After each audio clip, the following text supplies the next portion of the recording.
With the rapid expansion of the Greek community, Oklahoma State welcomes new chapters and new organizations to campus. Why a new sorority? That's a really great question. Since approximately 2008, our sorority community has grown in size by 50%.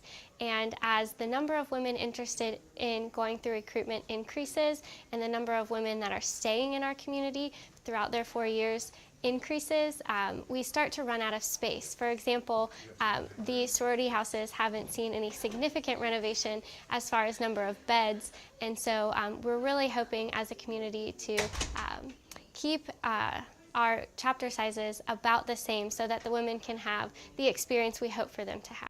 Adding a new organization to the Greek community is an expensive and time-consuming process. The newest, but certainly not an unfamiliar organization to come to campus will be the sorority Alpha Xi Delta. There's a formal process that the women will go through when selecting a new organization to come to campus.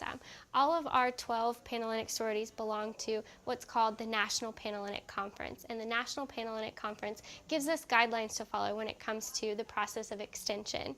And that process begins when the Panhellenic Council forms an extension committee, and then that committee will send out an email blast through the National Panhellenic Conference to all of the organizations that we don't have here at Oklahoma State, and those organizations will have an opportunity to indicate their interest to us, and Alpha Xi Delta is the organization that we selected because they showed that interest.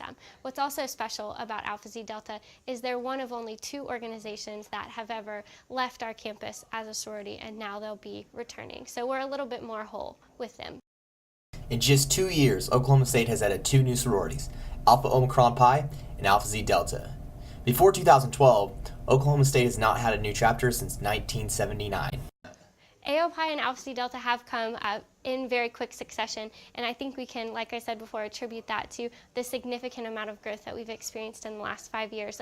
Currently, the Panhellenic Executive Council is working on a strategic plan for the future, and they're including some thoughts on extension in that strategic plan. So I think we'll see, as the semester wraps up, what the Panhellenic Council sees for itself in the future.